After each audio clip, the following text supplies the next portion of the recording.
Welcome to our world of movie dissector for truly honest, unbiased and unpaid movie reviews. आज हम आपके लिए लेकर आए हैं बॉलीवुड के कुछ हिडन जेम्स, ऐसी अंडररेटेड मूवीज जिसमें दमदार अदाकारी, अच्छी कहानी एवं बेहतरीन निर्देशन होने के बावजूद दर्शकों को वो थिएटर तक खींच नहीं पाई। ये सभी कल्ट क्लासिक मूवीज यूट्यूब पर फ्री में अवेलेबल है, जिनका लिंक हमने डिस्क्रिप्शन में दे रखा है। इस लिस्ट की पहली मूवी है डॉक्टर की मौत, जो 1990 में रिलीज हुई थी। उनके निर्देशक हैं तपन सिन्हा। फिल्म प्रेरित है डॉक्टर सुभाष मुखोपाध्याय के जीवन से, जिन्होंने IVF ट्रीटमेंट में महारत हासिल की थी। ठीक उसी वक्त जब एक मशहूर साइंटिस्ट रॉबर्ट एडवर्ड्स इसी विषय पर इंग्लैंड में एक्सपेरिमेंट कर रहे थे। इस फिल्म में डॉक्टर दीपांकर रॉय, जिनका किरदार निभा रहे हैं पंकज कपूर जी, लेप्रोसी के वैक्सीन की खोज करते हैं। इसकी खबर रातों रात हर टेलीविजन पर प्रसारित की जाती है, लेकिन उस वैक्सीन की खोज का क्रेडिट किसी और डॉक्टर को दे दिया जाता है। आवाज़ उठाने पर भी मेडिकल एसोसिएशन द्वारा उन्हें बहुत ह्यूमिलेट और हरास किया जाता है। साथ ही उनका दूर दराज गाँव में ट्रांसफ़र कर दिया जाता है। अंत में डॉक्टर दीपांकर रॉय को वैक्सीन का क्रेडिट तो नहीं मिलता, पर जॉन एंडरसन फाउंडेशन उन्हें सम्मान देने के लिए आमंत्रित करती है। तब जाकर डॉक्टर दीपांकर रॉय को एहसास होता है कि उनकी खोज से मानवता की भलाई हो रही है। उसके बाद वे निस्वार्थ रूप से समाज की सेवा में अपना जीवन समर्पित कर देते हैं।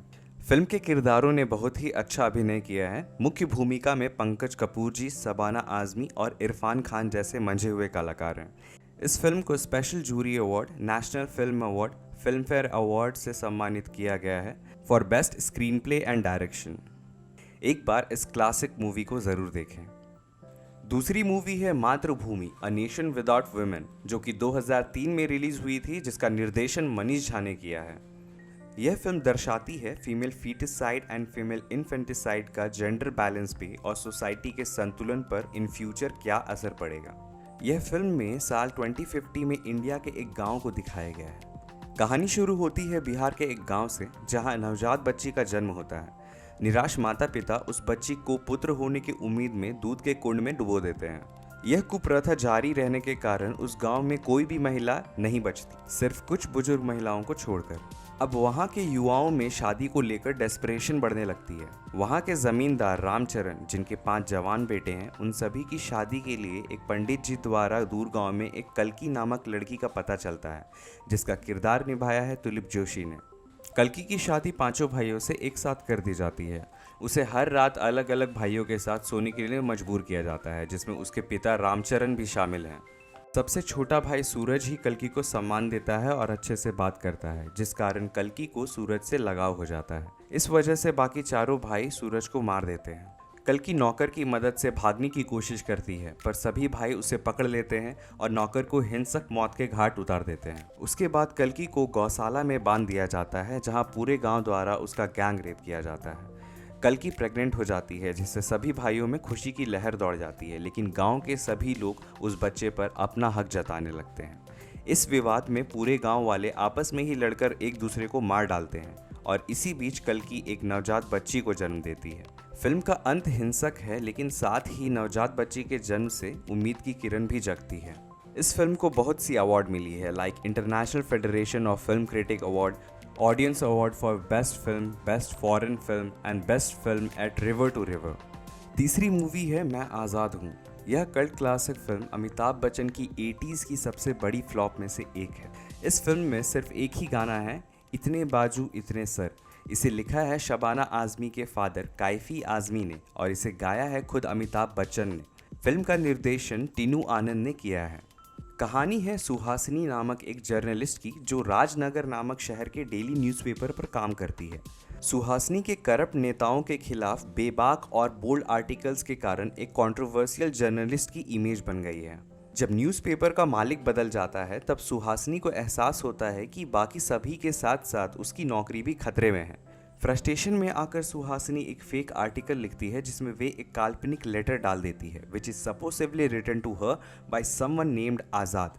वह लेटर खुलेआम सरकार और नेताओं के किए गए करप्शन की निंदा करता है और उसमें यह भी लिखता है कि आज़ाद 26 जनवरी को करप्ट सिस्टम के खिलाफ प्रोटेस्ट करने के लिए शहर के सबसे ऊंचे बिल्डिंग से कूद कर जान दे देगा। सुहासिनी के इस आर्टिकल से पॉलिटिशियंस, बिजनेसमैन और आम जनता में सनसनी फैल जाती है। न्यूज़पेपर के न्यू मालिक सेठ गोकुल चंद को जब इस बात की खबर होती है तो वह सुहासिनी को इस फेक आर्टिकल को कंटिन्यू करने को कहता है। कुछ समय बाद लोगों में आज़ाद के बारे जानने की जागरूकता बढ़ जाती है और सुहासिनी पे आज़ाद को पब्लिक के सामने लाने का दबाव बढ़ने लगता है। एक दिन राह चलते उनकी नज़र एक बेरोजगार गरीब आदमी पर पड़ता है जिसमें उन्हें आज़ाद दिखाई देता है। वे उसे एक जॉब ऑफर देती हैं जिसमें उस आदमी को आज़ाद का रोल प्ले करना होता है। उसके बाद उसे मीडिया एवं लोगों के बीच पेश किया जाता है और साथ ही पब्लिक रैली में भी सम्मिलित किया जाता है। आज़ाद का डाउन टू अर्थ नेचर और इंस्टेंट चार्म लोगों को बहुत इम्प्रेस करने लगता है। आज़ाद की प्रसिद्धि दूर दूर तक फैल जाती है और गांव-गांव से लोग उसे मिलने आते हैं और जल्द ही आज़ाद गरीबों का मसीहा बन जाता है।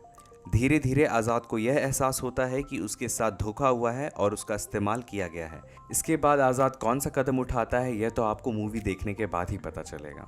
This film won the Filmfare award for the best dialogue for Javed Akhtar. चौथी मूवी है वैसा भी होता है पार्ट 2।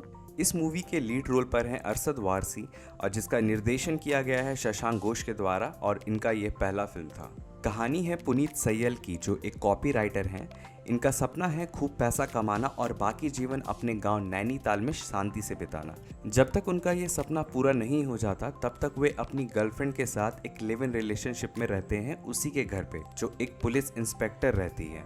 हालात तब बिगड़ते हैं जब उसके भाई की कोई गोली मारकर हत्या कर देता है जिसके बारे वह अपनी गर्लफ्रेंड को नहीं बताता है। जब उसकी गर्लफ्रेंड अग्नि को इसके बारे मालूम पड़ता है तो वह नाराज होकर पुनीत को घर से बाहर निकाल देती है। उस रात पुनीत दारू पीकर पार्क के एक बेंच में पड़ा होता है जहां उसके सामने कुछ लोग एक आदमी को गोली मार देते हैं। पुनीत उसकी जान बचाता है और वो घायल आदमी एक गैंगस्टर निकलता है जिसका नाम रहता है विष्णु। विष्णु की जान बचाने के कारण पुनीत और विष्णु में अच्छी दोस्ती हो जाती है, लेकिन पुनीत अब दो गैंग्स की गैंग वॉर के बीच फंस जाता है। एक तरफ गैंगस्टर दोस्त और दूसरी तरफ उसकी पुलिस वाली गर्लफ्रेंड और तीसरी तरफ गैंग वॉर। और इन सब के बीच फंस चुका बेचारा पुनीत क्या अपने सपने को पूरे कर पाएगा यह तो आपको मूवी देखने के बाद ही पता चलेगा। इस मूवी को 1 अवार्ड और 7 नॉमिनेशन मिल चुके हैं। Coming to the 5th movie that is 5 जो एक क्राइम थ्रिलर मूवी है जिसे लिखा और डायरेक्ट किया है अनुराग कश्यप ने। यह फिल्म ना तो थिएटर पर रिलीज हुई ना ही टीवी के कोई चैनल पर इसे स्क्रीन किया गया। सेंसर बोर्ड ने इस फिल्म को हिंसा, ड्रग्स का इस्तेमाल और एब्यूजिव वर्ड्स का उपयोग करने के कारण बैन कर दिया था। कुछ कट्स के बाद इस फिल्म को 2003 में रिलीज करने की अनुमति मिल गई थी पर डिस्ट्रीब्यूटर्स नहीं मिलने के कारण यह रिलीज नहीं हो पाई। तब प्रोड्यूसर्स ने इसे टॉरेंट पर रिलीज कर दिया। बाद में इस फिल्म को बहुत सारे फिल्म फेस्टिवल पर स्क्रीन किया गया जहां इसे बहुत सराहा गया। 5 कहानी है 5 दोस्तों की जो मिलकर एक बैंड चलाते हैं जिसमें एक लड़की भी है शिवली जिसका रोल पे तेजस्विनी कोल्हापुरी ने किया है। बैंड के लीड मेंबर है ल्यूक प्लेड बाय के मेनन। ल्यूक अपने ग्रुप के रहने खाने का इंतजाम करता है इसलिए ग्रुप के सभी सदस्य उसका बात मानते हैं। ग्रुप का मेंबर पौंडी शिवली से अट्रैक्टेड है पर शिवली पैसे के लिए अमीर लोगों के साथ रात गुजारती है। कहानी में ट्विस्ट तब आता है जब पैसों के लिए अपने ही दोस्त निखिल की किडनैपिंग प्लान होती है। निखिल भी इस प्लान का हिस्सा बनकर अपने कंजूस बाप से पैसे ऐंठता है, लेकिन एक दिन ड्रग्स के नशे में ल्यूक और निखिल की लड़ाई हो जाती है जिसमें ल्यूक निखिल की जान ले लेता है। पैसे के लालच में ये लोग निखिल के पिताजी और एक पुलिस वाले की भी हत्या कर देते हैं जो इस केस की इन्वेस्टिगेशन कर रहा होता है। फिल्म में आगे और भी ट्विस्ट आता है जिससे क्लाइमेक्स और भी इंटरेस्टिंग हो जाता है। These movies are the must watch movies जो कि या तो थिएटर पर रिलीज नहीं हो पाई या तो फ्लॉप हो गई।